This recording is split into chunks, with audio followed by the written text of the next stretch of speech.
Hare Krishna, muy buenos días. Estamos en la lectura del Srimad Bhagavatam. Vamos a dar inicio. Om Namo Bhagavate Vasudevaya. Om Namo Bhagavate Vasudevaya. Om Namo Bhagavate Vasudevaya.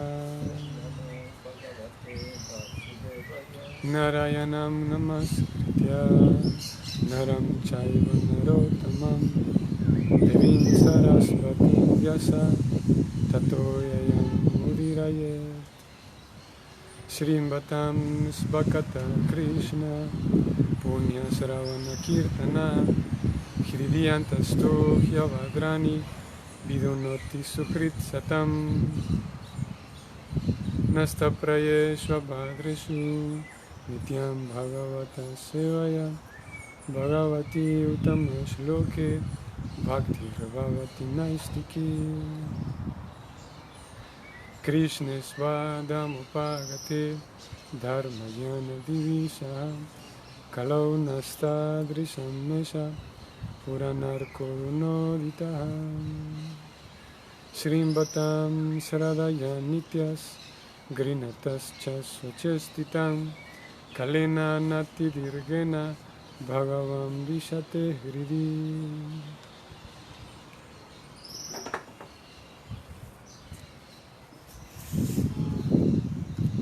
Damos inicio al primer texto del capítulo 3, titulado Krishna es la fuente de todas las encarnaciones.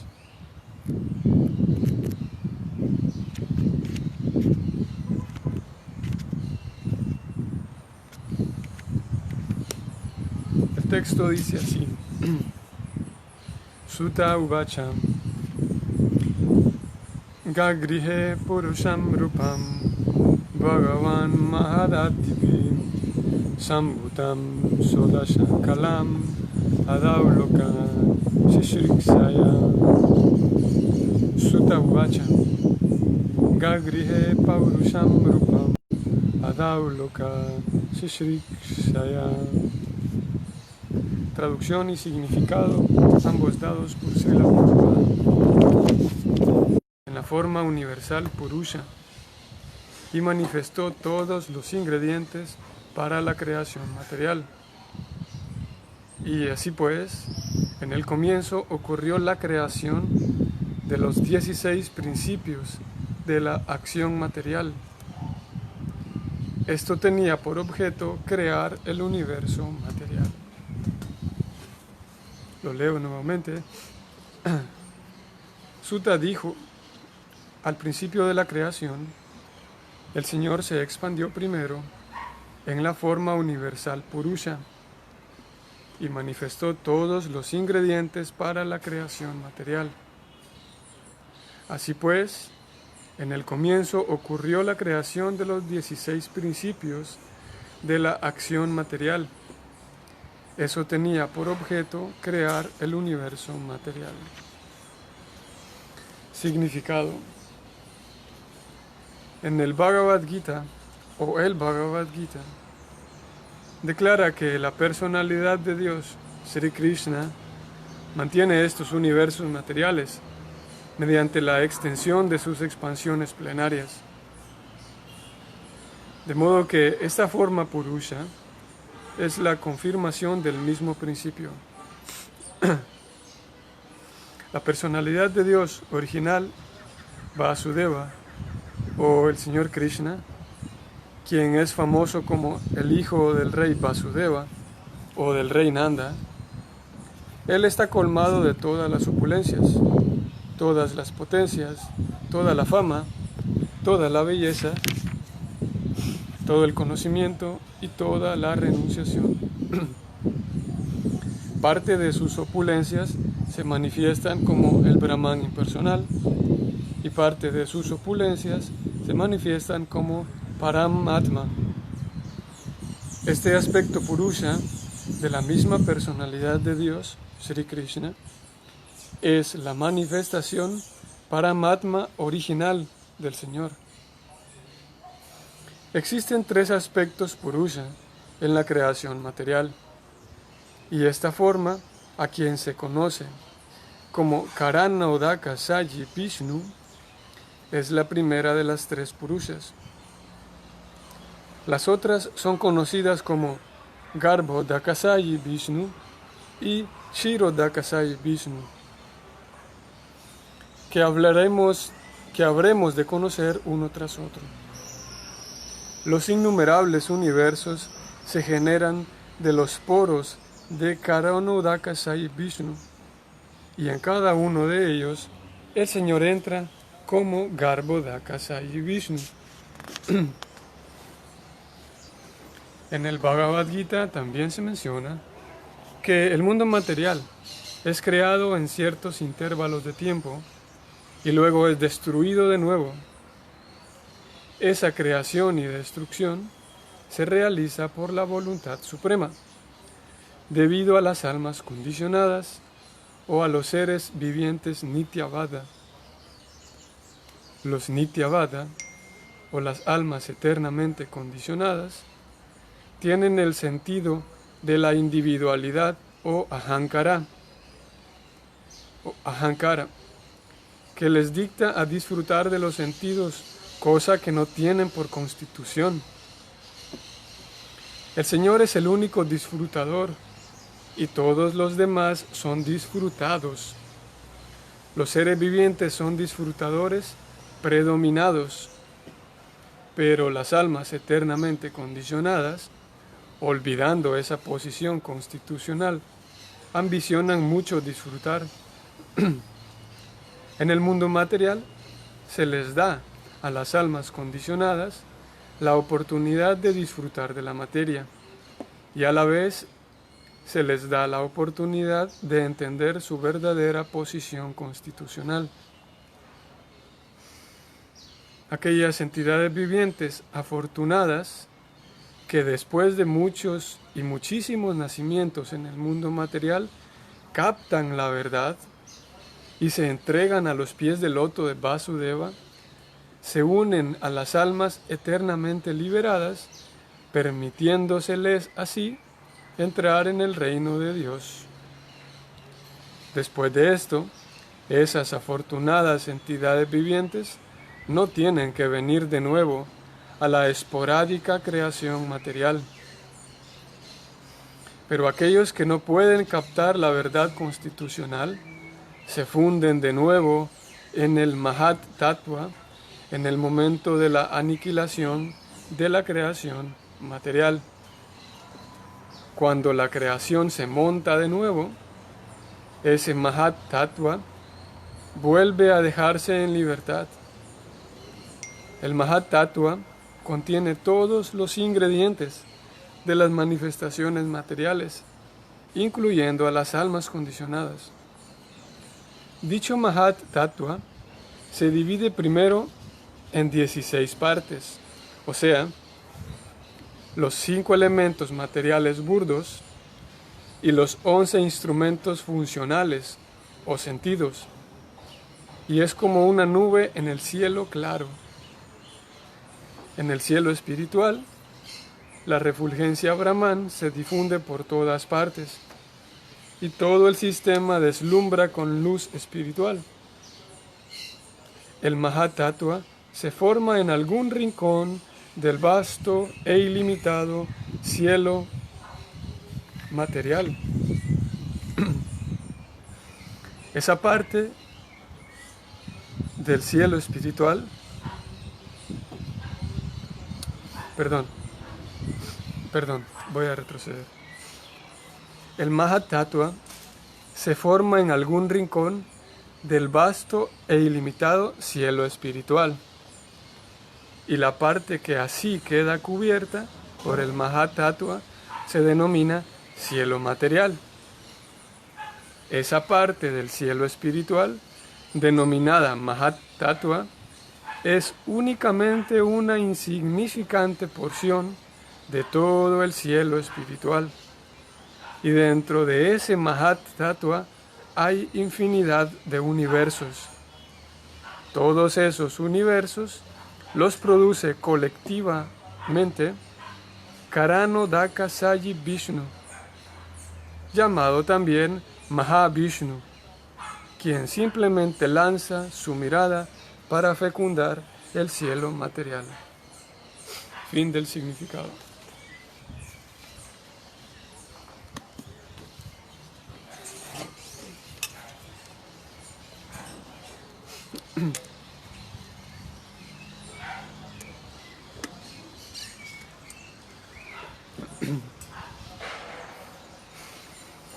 Om Jnana Timirandasya Yanan Yana Shalakaya Chakshurun Militan Yana Tasmai Shri Gurave Namaha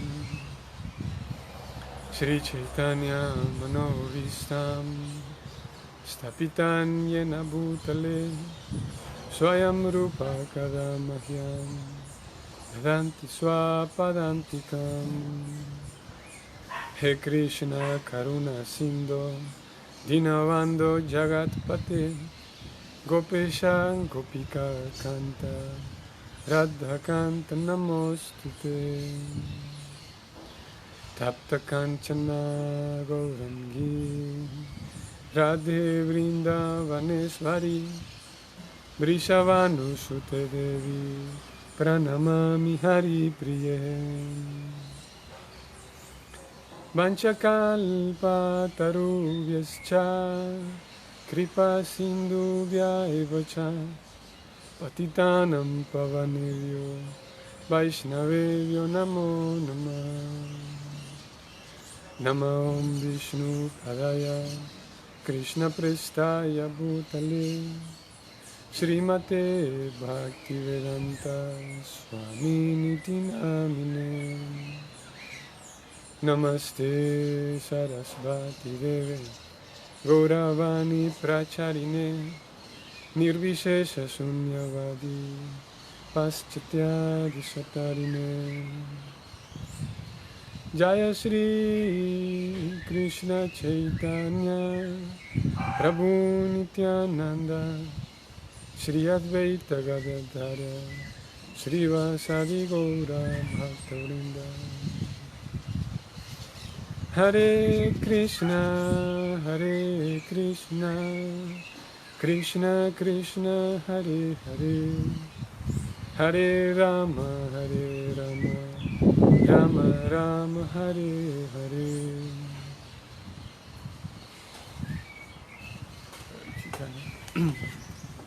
Ok, Hare Krishna.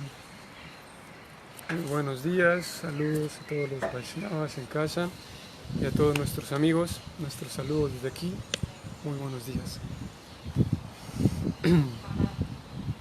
Así que tenemos el texto 1 del capítulo 3, titulado Krishna es la fuente de todas las encarnaciones.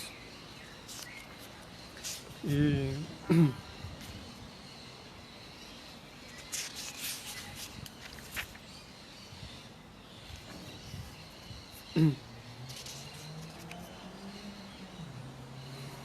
en este capítulo, debido a que la última sección del capítulo 2, Sutta Goswami comenzó diciendo Vasudeva Param Kriya, Vasudeva Para, decía como Vasudeva es la fuente de todo, y más adelante decía, en realidad ese Vasudeva entra en cada universo y tal, y en este capítulo empieza a describir cómo es que Krishna entra en cada universo y cómo ocurren esas encarnaciones, ¿no?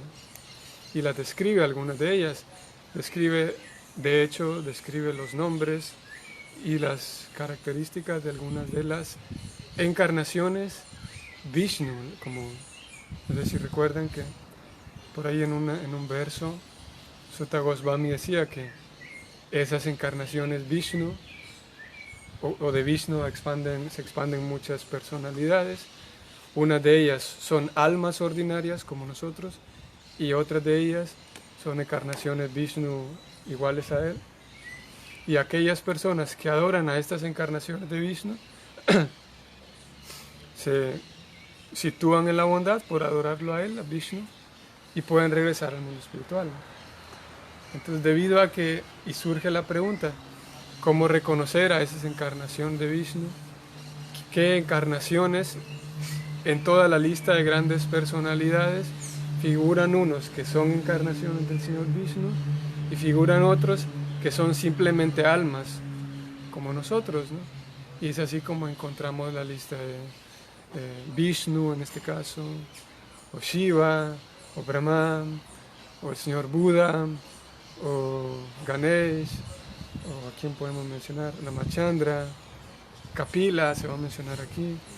Hay una lista de grandes personalidades que si uno no las distingue, uno podría pensar que todos ellos son iguales, o que son iguales en el sentido de que todas son la personalidad de Dios, o que son iguales en el sentido de que ninguno de estos es Dios, que todos son solamente semidioses.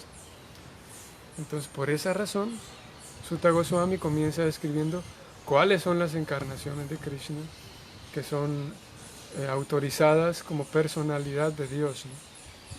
Y aquí comienza describiendo desde el texto 1 la primera encarnación, que es, bueno, en realidad ni siquiera ha ocurrido la primera encarnación. Él está describiendo la escena mediante la cual se despliega el universo, los universos materiales, ¿no? Para darle paso al primer Purusha. Es significativo la razón por la cual se le llama Purusha, la primera encarnación, que es Vishnu o Mahavishnu, ¿no? Y bueno, en el significado aparecen tantas cosas que pueden mencionarse, que pueden rescatarse. Y sí, que son bastante técnicas. Podemos comenzar diciendo que el Purusha, como Prabhupada lo menciona en el significado, y que es un nombre que aparece directamente en el sánscrito de Sutta Goswami.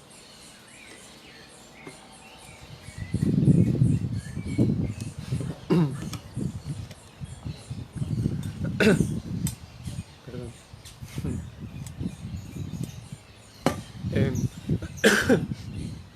Ese Purusha, decíamos que Purusha significa disfrutador, ¿no? Y Prabhupada menciona ese hecho en el significado, diciendo cómo, por esa razón, desde el primer inicio, se le llama Purusha a las encarnaciones, porque en realidad el único Purusha, el único disfrutador, es Krishna. Y las almas son disfrutadas, dice Prabhupada, ¿no? Y es curioso, porque si bien es cierto, hemos dicho en los versos anteriores que el alma viene a disfrutar completamente en el mundo material, pero el error está, y la malla consiste en pensar que nosotros somos los disfrutadores predominadores. Prabhupada lo menciona en el verso, y él dice que las almas son disfrutadores predominados, dicen. O vamos a ponerle otro nombre, otro calificativo.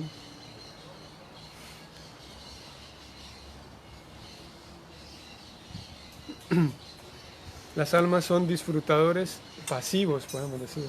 Secundarios a veces. Secundarios también.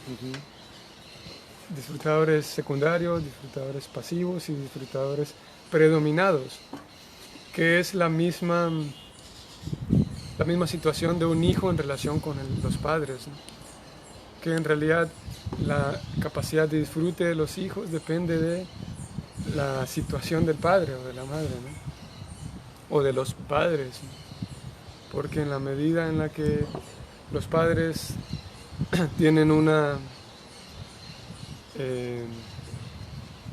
si los papás, por ejemplo, tienen suficiente salud emocional, suficiente salud física, pues los hijos van a tener, o el hijo va a tener una capacidad mayor de disfrutar, porque los padres fomentan y ayudan y generan espacios para que el hijo disfrute, ¿no? Algo similar, en el sentido de que Krishna, no es que Krishna, bueno, la analogía de los padres nos ayuda un poco a comprender, porque no es que Krishna sea completamente dependiente si el padre tiene un buen trabajo, digamos, entonces él está un poco más satisfecho y puede darle felicidad y puede generar espacios de felicidad para el niño. Pero no es que Krishna estaría deprimido, ¿no? Si no tiene un trabajo como tal vez lo estaría un papá. Pero aquí el sentido es que el alma es un disfrutador secundario en el sentido que en el momento y siempre y cuando el alma coopera con el disfrute de Krishna y trata de complacerlo al Todo Supremo, a Krishna, en esa misma medida en la que el alma se esfuerza por complacerlo a él, en esa misma medida recibe disfrute del alma. Y es curioso porque Krishna no es ese concepto de que Krishna está esperando que lo complazcamos a él. No es, como hemos estado diciendo, no es igual como una persona hedonista y narcisista que está ahí sentada esperando a que cumplamos sus caprichos, ¿no? Krishna, por fortuna, no es una persona caprichosa, ¿no? Ni es un niño caprichoso ni es un adolescente, ¿no? Como podría ser, volviendo a la analogía con los hijos, no es como un hijo. Generalmente ocurre así, que la mentalidad, por la cuestión hormonal y todo lo demás, la adolescencia, en unos más, en otros menos, la adolescencia así completamente en relación padres e hijos, ¿no? Si el hijo sabe que puede recibir todo del padre, entonces está la posibilidad de que se caiga en el ser caprichoso y el ser, estoy buscando otra palabra, el ser como irreverente con los mismos papás quienes me están dando lo que necesito, y el ser, sí, caprichoso, y estoy buscando otra palabra que no recuerdo, pero eso, ¿no? Krishna no es así, ¿no? No es que está esperando que lo satisfagamos o que lo complazcamos, pero que se comporta como un niño caprichoso, ¿no? De que tú le traes su comida en un plato y dice, esa no me gusta, y le da un golpe al plato y el plato cae por allá. Entonces la mamá tiene que agachar su cabeza, ir a preparar el sándwich como le gusta porque estaba demasiado quemado en las orillas del sándwich. Entonces, a veces ocurre eso, ¿no? No es que... ¿cómo? Sí. Y no es que Krishna... podemos estar tranquilos y seguros de que Krishna no es un niño caprichoso, irreverente y malcriado, ¿no? Podríamos tener nosotros.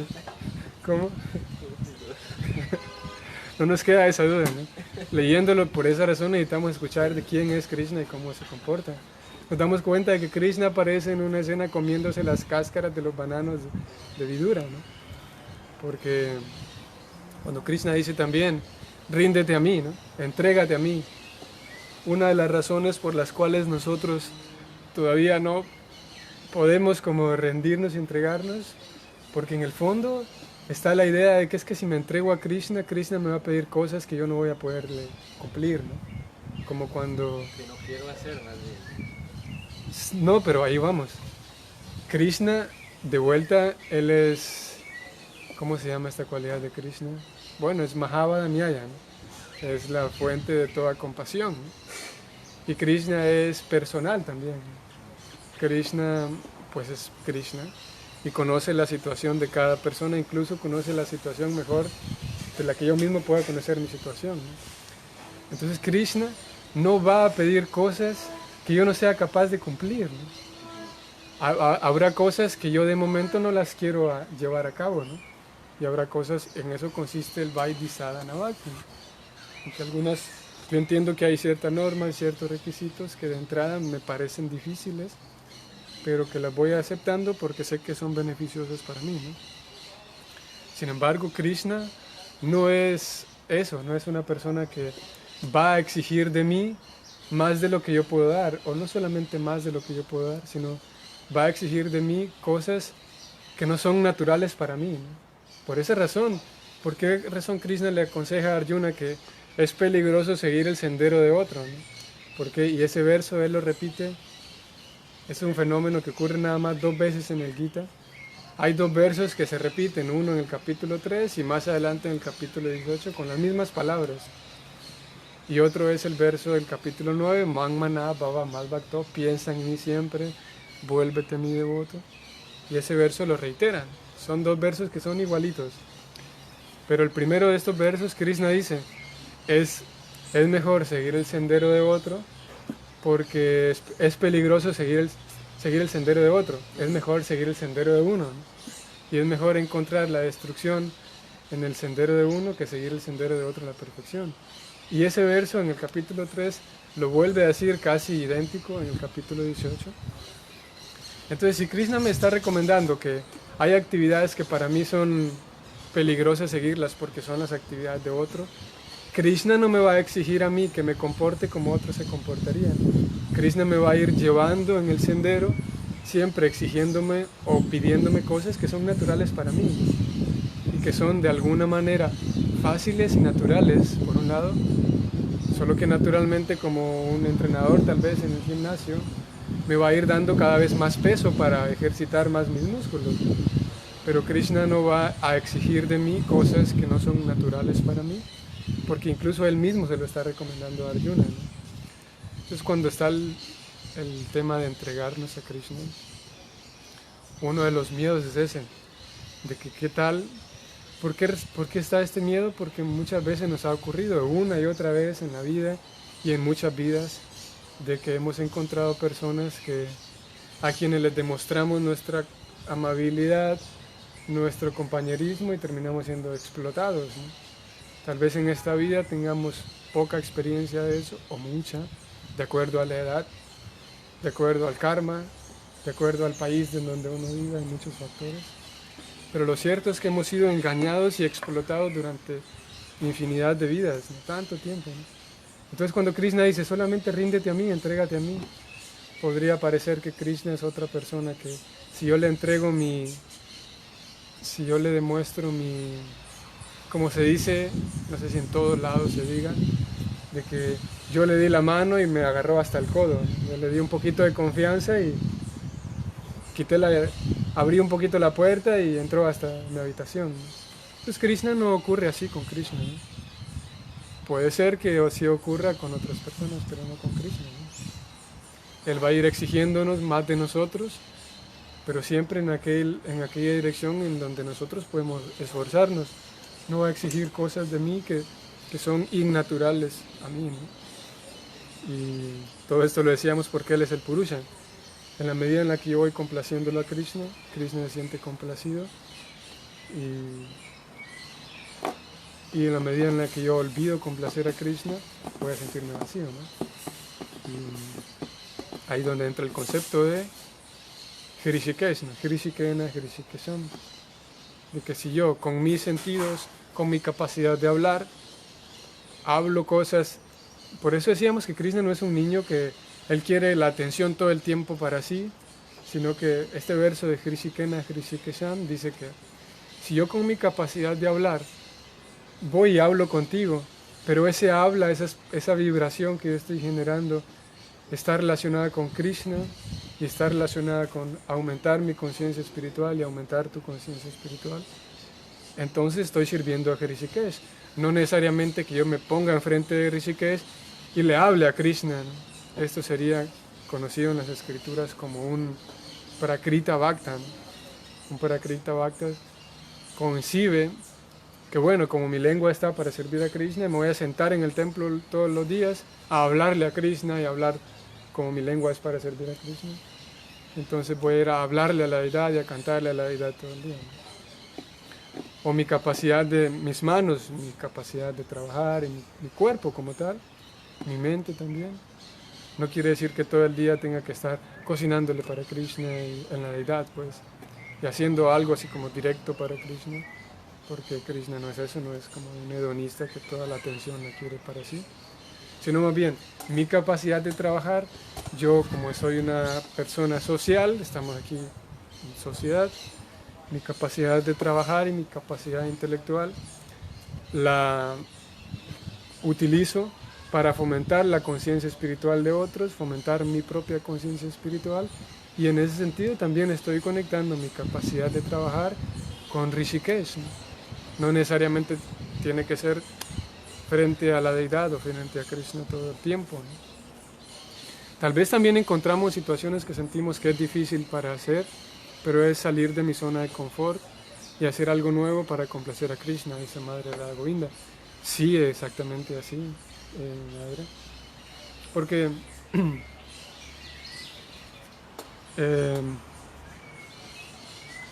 si nosotros, por ejemplo, si alguien decide que quiere ir al gimnasio, ¿no? Y si decide que quiere ir al gimnasio, sabe que todo el tiempo se puede mantener aumentando, ¿no? Aumentando su capacidad muscular, qué sé yo, aumentando su capacidad, ¿cómo se llama? Cardiovascular, ¿sí? Su músculo del corazón. Entonces, si una persona al cabo de una semana se enoja con su entrenador porque, no, hombre, usted demasiado, todos los días me pone a hacer un ejercicio, déjeme tranquilo, que yo tengo mi propia vida. Entonces, si alguien que voluntariamente va al gimnasio y entiende que el guía me va a ir ayudando a mejorar, va a estar contento con los nuevos retos, ¿no? Del guía, las nuevas... sí, un poquito más de peso en las barras, qué sé yo, y un poco más de exigencia, ¿no? El problema con nosotros, o uno de los problemas con nosotros, que yo lo he experimentado conmigo mismo y lo veo en los demás, es que participamos de la conciencia de Krishna y la conciencia de Krishna nos da un poco de felicidad, ¿no? Y el kirtan, y el prasadam, y cuando leemos cosas como estas, un poco o mucha placer intelectual también de conocer todo esto, jnana, yoga, emoción. Entonces, cuando obtenemos esa cantidad de placer, podría parecer que ya está, ¿no? Ya conseguimos lo que andábamos buscando, que era placer, y me siento bien, ¿no? Ahora, cuando Krishna pone un poco más de exigencia para que yo pase a otro nivel, puede ser de que yo me sienta triste, que me sienta defraudado, porque yo lo que quería era nada más estar feliz, ¿no? Y cuando Krishna pone un poco más de exigencia, o el maestro espiritual, es posible que salir de la zona de confort, de la zona de comodidad, no siempre es grato. Y no siempre es grato porque olvidamos que la conciencia de Krishna significa progreso y progreso, ¿no? Pero si ya estoy disfrutando de un kirtan todos los domingos, ¿en qué tengo que progresar? Alguien podría preguntar, ¿no? Y si todos los domingos hay súper buen prasadam y tal, y tengo amigos, devotos, podría uno olvidar que la conciencia de Krishna es un proceso, y es el proceso de la autorrealización, de un constante... no constante aprendizaje, aunque el aprendizaje forma parte de la autorrealización, sino una constante purificación, podríamos decir mejor, ¿no? Entonces, una de las razones, a mí mismo me ocurre, ¿no? Una de las razones por las cuales veo que a mí mismo es difícil salir de la zona cómoda, es porque olvido que a lo que vine aquí es a una constante purificación, ¿no? Y cuando lo recuerdo, cuando logro recordar que lo que estoy haciendo aquí es una constante purificación, todos los días queda abierto para mí el aumentar más mi cantidad de paciencia, el aumentar más mi cantidad de limpieza, aumentar más mi cantidad de atención cuando canto. Entonces sí, a veces es difícil salir de esa zona de comodidad. Es difícil salir porque olvidamos que el objetivo es mejorar, no el objetivo es disfrutar. Hay una pequeña diferencia allí entre ¿para qué vinimos a la conciencia de Krishna? ¿Qué estamos haciendo acá? Si vinimos a disfrutar, bienvenidos, ¿no? Si vinimos a mejorar, a cada vez mejorar más y más, bienvenidos también. Si somos de la primera categoría, cuidado porque va a haber momentos en donde la conciencia de Krishna, y es aquí algo que siempre se habla con las personas nuevas, y que tiende a confundir, de que como la conciencia de Krishna es Ananda, es felicidad, se dice, y la vida espiritual es feliz. El problema es que si yo mido solamente mi progreso en cuanto a cómo estoy disfrutando, habrá momentos en donde no pueda disfrutar y mi entusiasmo va a disminuir, ¿no? y sí, mi entusiasmo se va a venir abajo, porque yo miro que dos devotos están discutiendo y cómo es posible que un Vaishnava mayor tiene problemas y tiene estrés y tiene ansiedad. Y cuando lleguen momentos en donde el disfrute se encuentre ausente, puede ser que mi entusiasmo se venga abajo, ¿no? Pero si lo que me motiva a mí es aprender y mejorar, o que yo considero que soy una persona ordenada, por decir algo, pero puedo mejorar en eso, ¿no? Porque siempre va a haber alguien más que es más en cualquier habilidad, en cualquier cualidad, siempre hay algo, hay personas de quien aprender. Si mi motivación es aprender, voy a estar más seguro, ¿no? Porque hay días en donde no va a haber disfrute, ni disfrute de kirtan, ni disfrute de prasad, ni disfrute de nada, pero a mí me motiva el crecer, el aprender, entonces estoy más seguro, mi entusiasmo se va a mantener intacto, ¿no? Incluso va a haber días en donde mi sadhana va a estar más, va a haber días en donde se manifiesta más en mí la lujuria, se manifiesta más en mí la envidia hacia otros, en donde yo me puedo notar que estoy con más ira, donde me puedo notar que estoy con más lujuria, e incluso puede haber días en donde mi sadhana, mi entusiasmo está, no tengo ganas, pero ni de, y eso nos ocurre a todos, ¿no? Algunos más, otros menos. Hay días en donde digo, wow, el Srimad Bhagavatam es una belleza, y hay otros días en donde ni me hablen de ningún libro porque la mente se comporta así, ¿no? Y incluso en esos días, si recordamos que sí es así, ¿no? Si recuerdo yo que mi vida de conciencia de Krishna está para mejorar y para aprender, incluso esos días son buenísimos, ¿no? Dolorosos, incómodos, pero buenísimos, ¿no? Porque nos regalan una visión cruda de nosotros mismos, ¿no? Me regalan una visión cruda de que soy vulnerable a la naturaleza material, ¿no? Así que es muy bueno analizarnos y preguntarnos qué es lo que me motiva a mí, no solamente en ISKCON o si soy un devoto Hare Krishna, no se trata de una cuestión religiosa, sino si alguien sigue un proceso espiritual, nosotros estamos en la familia Vaishnava, ¿no? Pero ¿qué me motiva, ¿no? ¿A disfrutar o a purificarme? Purificarme es mucho mejor.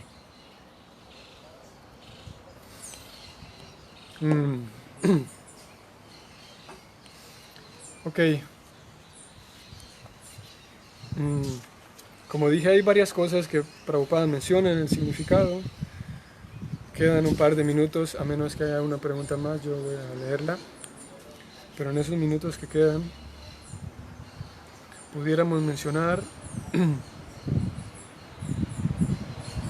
eso, partiendo de lo que ya dijimos, como el objetivo que todas las almas tenemos en el mundo material es el objetivo de disfrutar de eso, disfrutar del cine, disfrutar de lo otro, disfrutar de una persona, disfrutar. Y esa tendencia la traemos también a la conciencia de Krishna, ¿no? Andamos buscando disfrute y disfrute por todos lados, que está bien, ¿no? Llegará el momento en el que necesitemos entender si queremos permanecer constantemente en la conciencia de Krishna, de que es mejor, en vez de centrarnos en disfrutar, centrarnos en aprender. Y es curioso porque paradójicamente, si olvido el disfrute y me centro en el aprendizaje, ese aprendizaje me va a dar más disfrute que si me centro solamente en el disfrute. Es una cuestión un poquito, podría parecer paradójica. Si yo pongo de lado el disfrute y me centro en aprender, ese aprender me va a dar más disfrute que si me centrara en ver el disfrute como tal, ¿no? Y es ahí en donde radica el proceso de conciencia de Krishna.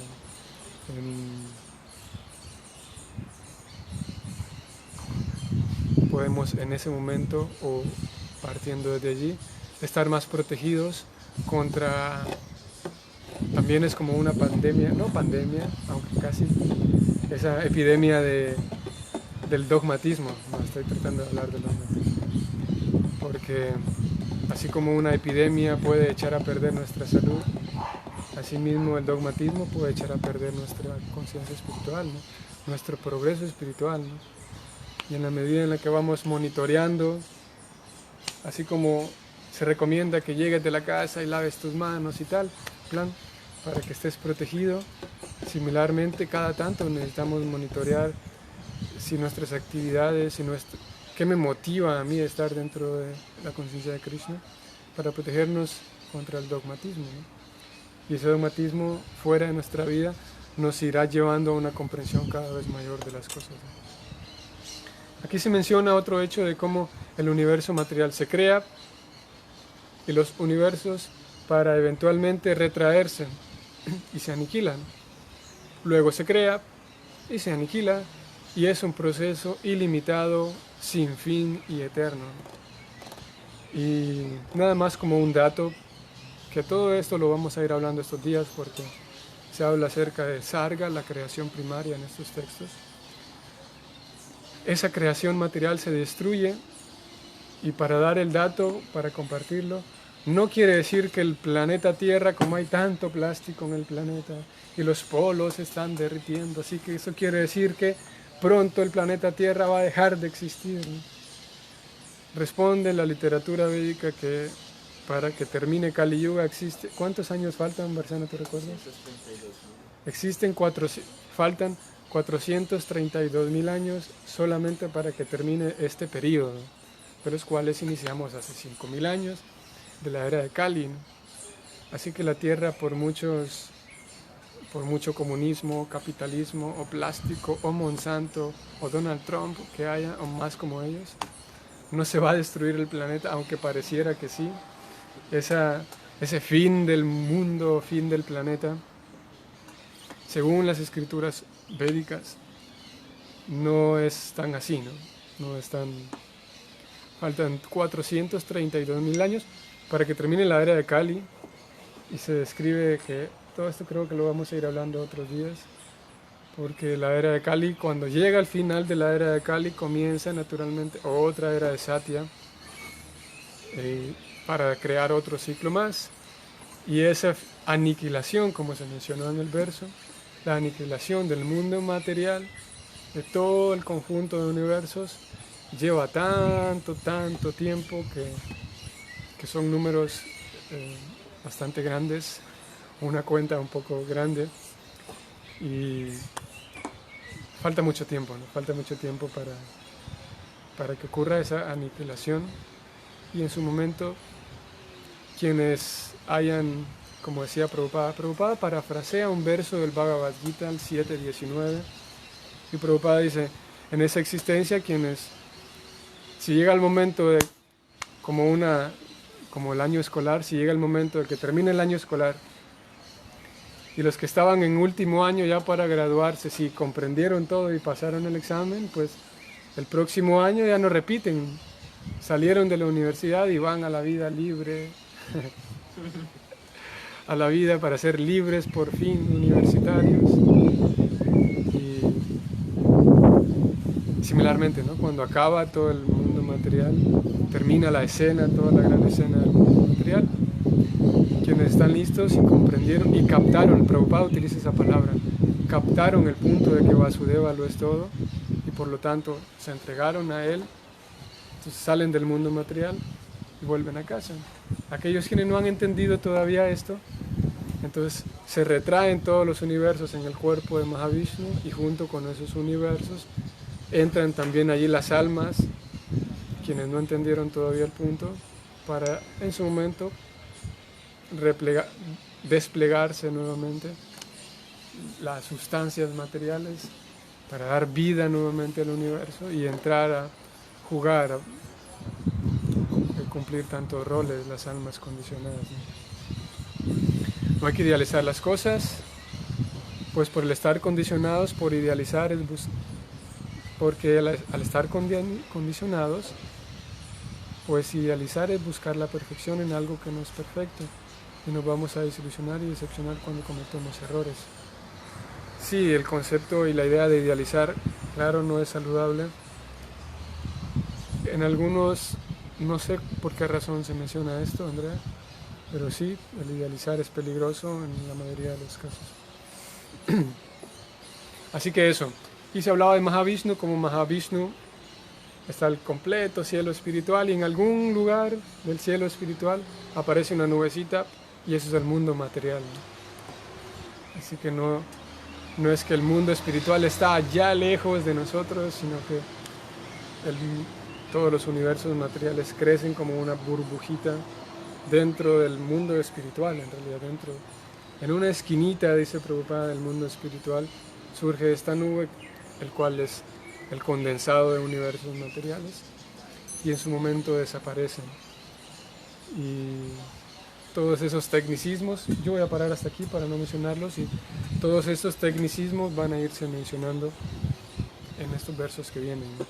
Por ahora nos quedamos con que ese purusha, ese disfrutador, se comenzó diciendo, es la causa de los ingredientes materiales, se dijo hoy. Los ingredientes son puestos en el cuerpo de él y él los manifiesta, y a ese purusha se le da el nombre de Vishnu. Por esa razón decíamos hace unos cuantos días, técnicamente somos Vaishnavas o pertenecemos a la escuela Vaishnava, porque la escuela Vaishnava identifica quién es el creador de todo, hablando de Vishnu hoy, y ese creador de todo, rindiéndole un servicio y conectándose con él, podemos salir y volver a casa. Y no ocurre lo mismo con otras manifestaciones poderosas, pero que no son Vishnu. Vamos a parar hasta allí. Voy a checar, como siempre, quedan comentarios. No. Ok, saludos María Isabel. Buen día también para ti. Y José Darío, saludos también. Chaturbuja Prabhu. ¿Quién más anda por aquí? Enrique, Hare Krishna, saludos a usted y a Gaby también. Y Vanessa, bueno, aquí te respondieron ya todos los días a las 8:15 y hasta Querétaro. ¿Quién andaba de Querétaro? Yolanda, Hare Krishna. Saludos a todos. Hoy es lunes. Lunes hay clase de cocina hoy en la tarde, 4 de la tarde, y en la noche Ramayana. Saludos a todos. Srila Prabhupada aquí.